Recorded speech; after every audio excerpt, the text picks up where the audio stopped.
And we're back. Where were we? Romans 1 verse 21 to 23 says, Okay, dude, you read this passage so agonizingly slow that I'm going to read it for you instead. Romans 1, 21 through 23. For although they knew God, they did not honor him as God or give thanks to him, but they became futile in their thinking, and their foolish hearts were darkened. Claiming to be wise, they became fools, and exchanged the glory of the immortal God for images resembling mortal man and birds and animals and creeping things. So what Paul's saying here is basically that everyone who doesn't believe in Paul's God worships things other than God. Yes, everyone. And we'll get to that in just a minute. The worship part of that is confirmed in verses 24 and 25. You seem to be using the English Standard Version, so I'm going to use that too. Verse 24, Therefore God gave them up in the lusts of their hearts to impurity, to the dishonoring of their bodies among themselves, because they exchanged the truth about God for a lie, and worshipped and served the creature rather than the Creator, who is blessed forever. Okay, well that's not most atheists. Just the same way that most atheists don't worship God, most atheists, certainly in the Americas, probably everywhere, don't worship anything. I suppose you'll try to say that we do by appealing to some metaphorical form of worship that isn't actually worship, but metaphors are not literal references to reality. That's kind of the point of metaphors. I already explained that earlier with my little joke about the world being a stage. But let's talk just a bit more about Romans 1, because it's a pretty amazing chapter of the New Testament and how efficiently it shreds the idea that the New Testament is all sunshine and rainbows. So what we're concerned with is the section you can see on the screen called God's Wrath on Unrighteousness. That section starts with verse 18, which says, For the wrath of God is revealed from heaven against all ungodliness and unrighteousness of men, who by their unrighteousness suppress the truth. Note the word all, that's important. And the next passage shows that Paul thinks that everyone knows that God exists, specifically Paul's God. And anyone who claims that they don't believe that isn't really an unbeliever, but is just suppressing the truth in unrighteousness, which, as you'll know if you spent any time dealing with Christian apologetics, is a common phrase. So the people Paul's talking about here are all atheists and all believers in religions with the wrong gods. Okay, good.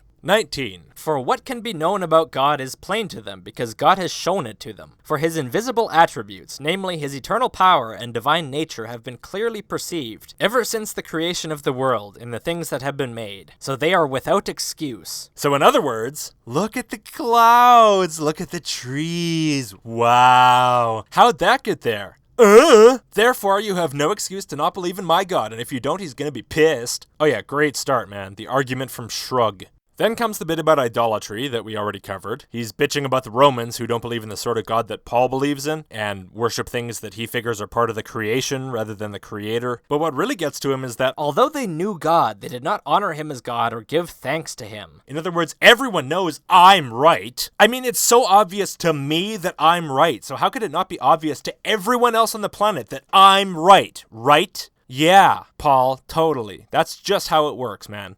So why aren't they all worshiping the thing that I believe in? I feel it, and how can anybody not feel the things that I feel? That just makes no sense to me. They must all just be unrighteous. Okay, so we've established Paul's opinion of atheists, and wrong religioners, you know. And then we start from verse 26. For this reason, God gave them up to dishonorable passions. For their women exchanged natural relations for those that are contrary to nature. And the men likewise gave up natural relations with women and were consumed with passion for one another. Men committing shameless acts with men and receiving in themselves the due penalty for their error. Which I guess is either jizz or AIDS, or both. So in other words, those assholes didn't believe what I believe, so God made them gay. And that's terrible. For some reason, apparently when God gets mad, he doesn't just, say something, talk it out. But instead he makes people do other things that make him even more mad, like butt sex and scissoring. And then he penalizes them for what he caused them to do. 28. And since they did not see fit to acknowledge God, God gave them up to a debased mind to do what ought not to be done. That's kind of the third time he's said the same thing, by the way. 24, 26, and 28. I think Paul could have used an editor. But anyway, because they didn't believe in Paul's God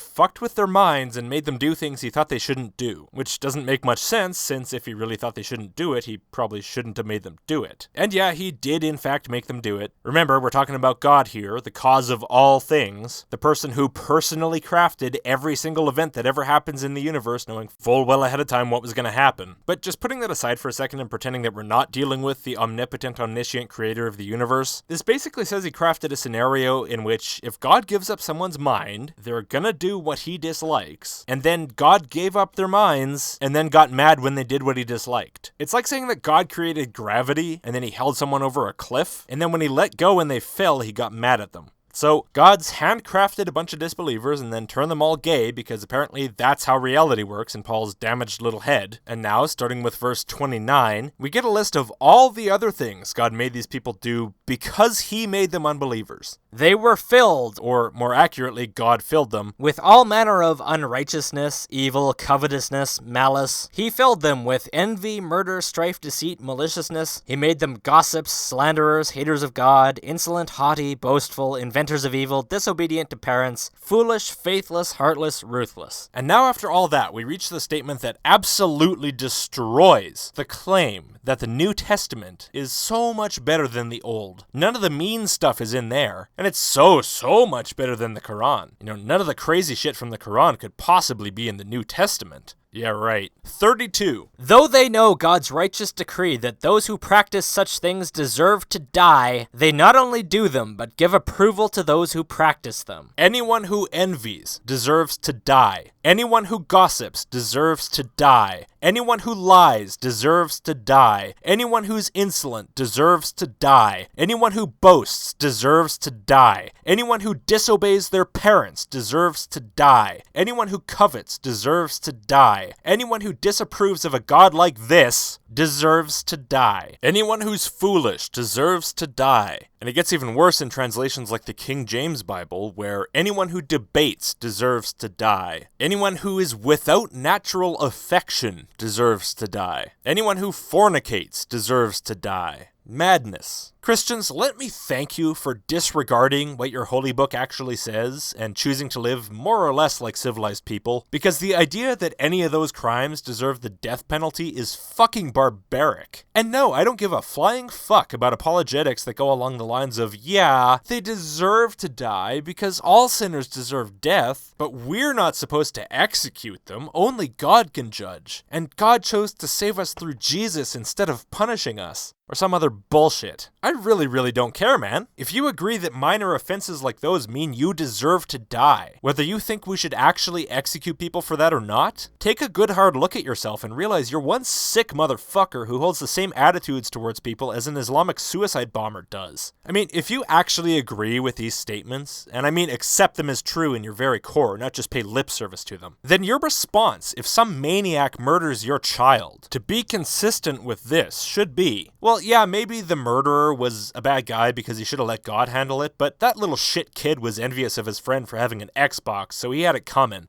Gross, dude. This brings us to the other gods that atheists worship.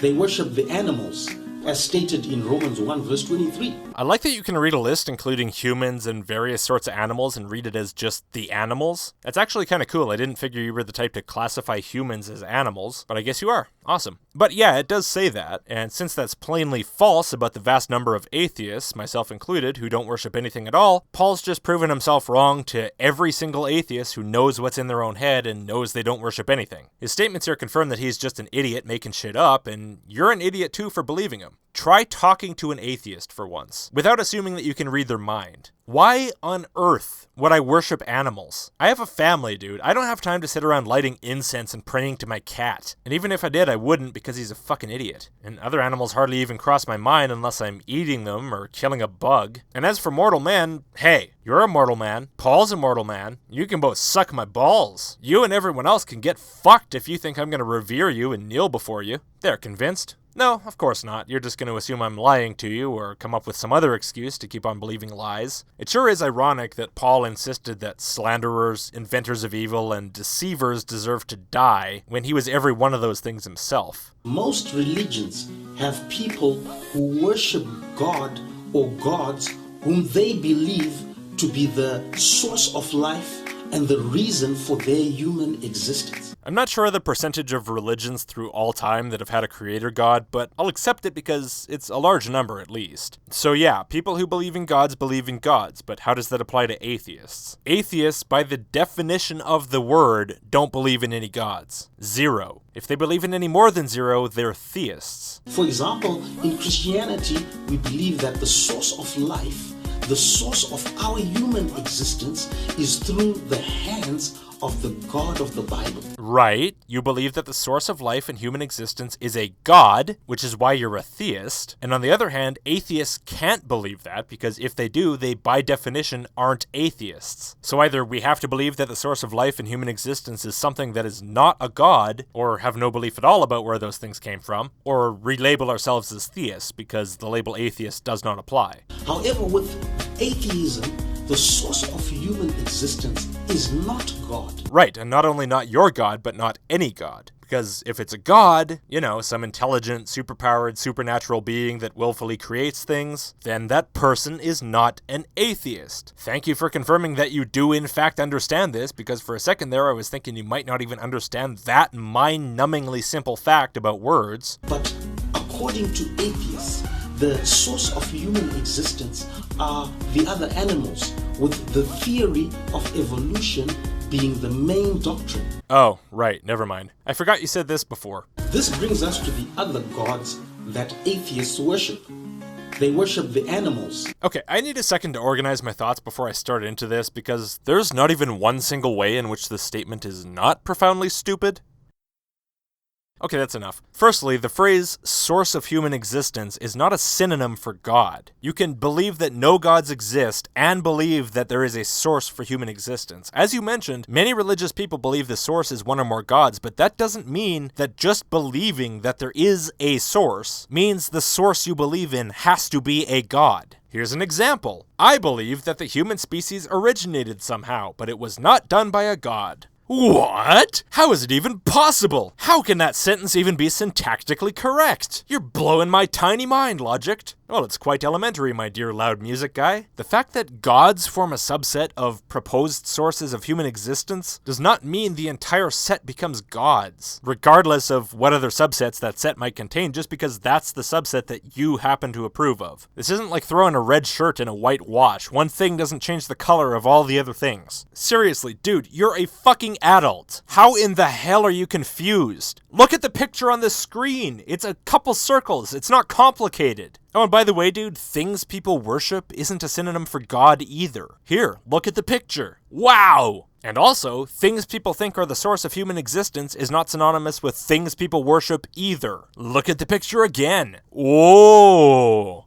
If I believed humans popped out of a can of Campbell's soup, that wouldn't mean I worship Campbell's soup. Just a little FYI there for you, you dumbass. And as you pointed out earlier, even if I believe that God is the source of human existence, that doesn't mean I worship God. That's kind of the point of this video, right? We atheists believe God exists deep in our hearts, but we don't worship him. So you know this. Stop contradicting your own damn self. You really should take the time to get this basic shit figured out so you can avoid making such an ass out of yourself in the future. It might take a few years, but I promise it'll be worth it.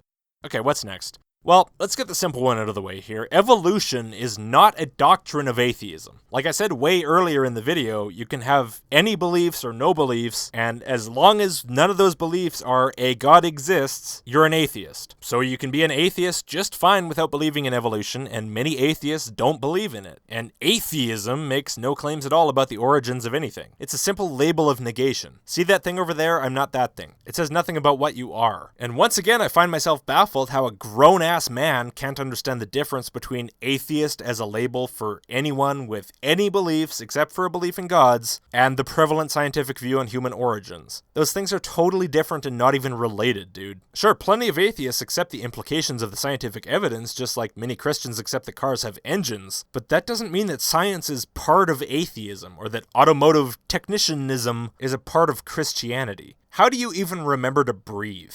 Okay, what else? Ah, right, the funny part. Your claim here basically goes as follows. Premise 1. Atheists believe the source of human existence is the other animals. Premise 2. By definition, people worship everything they believe to be the source of human existence. Premise 3. By definition, everything anyone worships is a god. Conclusion, therefore atheists worship the animals as gods. I think that's a pretty accurate summary. Now, all of your premises are complete nonsense, of course, but I'm going to accept them all fully, just so that I can poke around at the implications of your reasoning. Now, the sense in which all atheists supposedly believe the animals are the source of our existence is in the evolutionary sense. So in other words, it's in exactly the same way that we believe our grandparents are the source of our existence. They're our ancestors. We acknowledge that we have more ancestors than you acknowledge. That's it. These ancestors bred and produced offspring that eventually led to us. And we worship them not by actually performing any acts of worship or feeling any worshipfulness of any kind, but just by simply acknowledging that we came by way of their mating. We're here because some animals fucked. We acknowledge it, therefore we worship the animals. That's your argument. I really don't think I'm strawmanning you. People are welcome to go back and listen to you again. So I can accurately restate your argument like this. Atheists believe animals are their ancestors. By definition, people worship everything they believe to be their ancestor. By definition, everything anyone worships is a god. Therefore, atheists worship the animals as gods. And using that exact reasoning, I can say the following about you.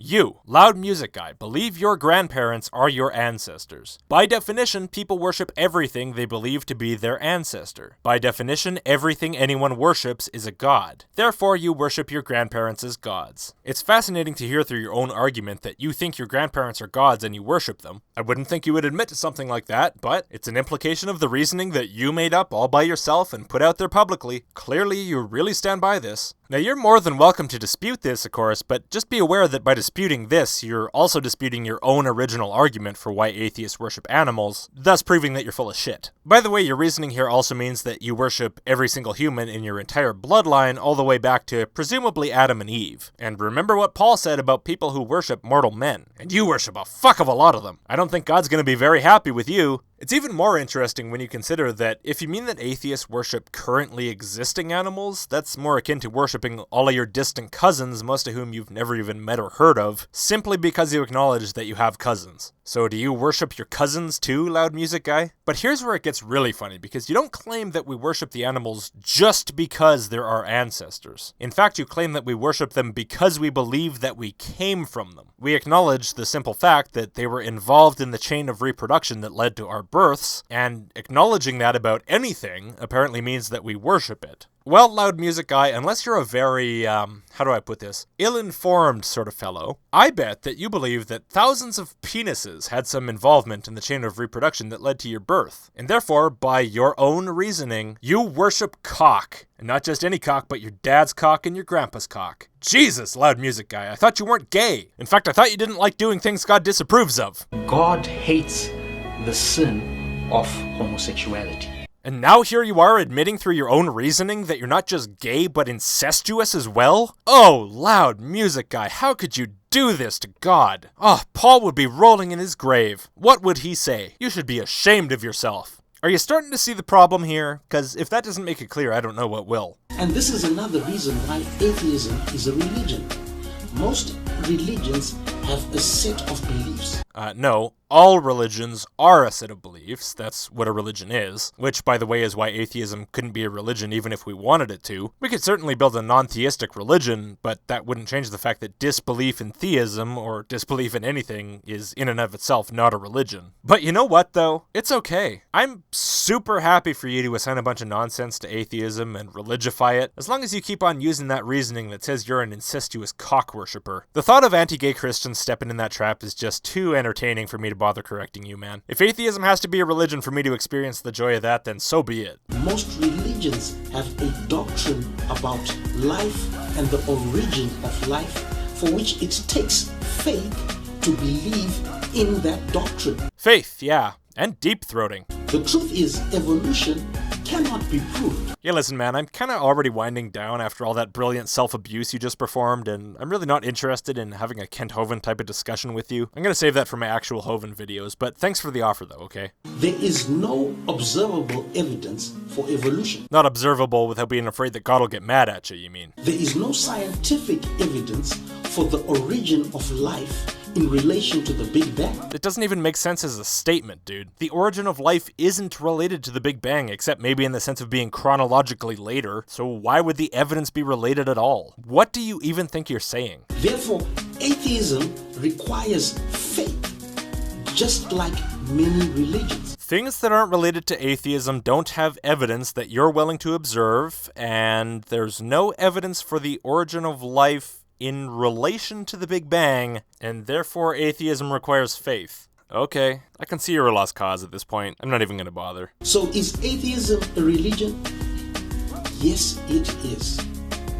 Amen. Amen. And that's the end, I guess. I've always wondered about this religious obsession with labeling atheism as a religion, as if they think that relabeling it that way is going to change something about it. Guys, you can call it whatever the hell you like. It's still exactly what it is, and the reasons to reject your bullshit remain just the same. It makes no difference. The only thing that changes is that it makes it crystal clear that even you see the word religion as a pejorative, implying irrational acceptance of claims with no good reason. The last part of this video certainly used it that way, along with the word faith. You know, there's no evidence for evolution, so atheism's just another faith-based line of shit like Christianity. Oh, good job, dude. Attack your own religion in the video that's supposed to be attacking atheism. Awesome. You know, when you reach the point where your arguments against atheism are just insults towards your own religion, you might want to take just a couple steps back and reevaluate your strategy. But audience, if you'd like to reevaluate your strategy, sorry, bad segue. If you'd like to worship my 16-inch dick, consider supporting me on Patreon. Here's a list of all the people who support me at $5 or more, and they and everyone else who supports me through Patreon or PayPal are very much appreciated. If you want to see more of my videos, subscribe and thumb up this video, and I will see you on the next one.